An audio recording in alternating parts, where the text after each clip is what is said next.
ലബനാനിൽ Israeli സൈനികർക്ക് വാരിക്കുഴികൾ തീർത്ത Hezbollah. South ലബനാനിൽ നടക്കുന്ന കരയുദ്ധത്തിൽ ഹിസ്ബുള്ളയുമായി ഉണ്ടായ ഏറ്റുമുട്ടലിൽ 6 ഇസ്രയേലി സൈനികർ കൊല്ലപ്പെട്ടു. ഇസ്രയേലിനകത്തേക്ക് ആയിരക്കണക്കിന് റോക്കറ്റുകളാണ് പെയ്തിറങ്ങുന്നത്. അതോടൊപ്പമാണ് കരയുദ്ധത്തിൽ ഇസ്രയേലിന് ഈ തെറിച്ചടി. നവംബർ 13-നാണ് സൈനികർ കൊല്ലപ്പെട്ടതായി IDF സ്ഥിരീകരിച്ചത്. IDF പറയുന്നത് 4 ഹെസ്ബുള്ളക്കാരുമായി ഉണ്ടായ ഏറ്റുമുട്ടലിലാണ് 6 സൈനികർ കൊല്ലപ്പെട്ടത് എന്നാണ്. ഒരു കെട്ടിടത്തിന് നേരെയാണ് വെടിവെപ്പ് ഉണ്ടായത് എന്നും IDF പറഞ്ഞു. ഗൊലാനി ബ്രിഗേഡിയറിൽപ്പെട്ട സൈനികരാണ് മരണപ്പെട്ടത്.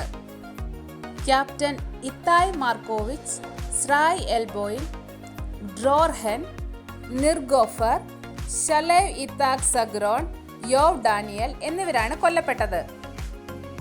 അതേസമയം ഇസ്രയേലിന്റെ 24ഓളം കേന്ദ്രങ്ങളിലേക്ക് ആക്രമണമുണ്ടായി. ഡ്രോണുകളും റോക്കറ്റുകളും ഉപയോഗിച്ചാണ് ആക്രമണം നടത്തിയത്. കഴിഞ്ഞ ദിവസം രാത്രി ബിൻഡി ജബൈലിലെ ഇസ്രയേലി ട്രൂപ്സിന് നേരെ ആക്രമണമുണ്ടായി. ഇന്നലെ 3ഓളം സൈനിക താവളങ്ങൾക്ക് നേരെയും ആക്രമണങ്ങൾ നടന്നിരുന്നു. ഇന്ന് പുലർച്ചെ ഇറാഖിൽ നിന്ന് ഇസ്രയേലിന് നേർക്ക് ആക്രമണമുണ്ടായതായി IDF സ്ഥിരീകരിച്ചു. ഗൊലാൻ ഹൈറ്റ്സിലേക്കാണ് ഈ ആക്രമണം ഉണ്ടായത്. എന്നാൽ തങ്ങൾ സിറിയയുടെ ആകാശത്ത് വച്ച് തന്നെ ഡ്രോണുകൾ തകർത്തതായി IDF റിപ്പോർട്ട് ചെയ്തു.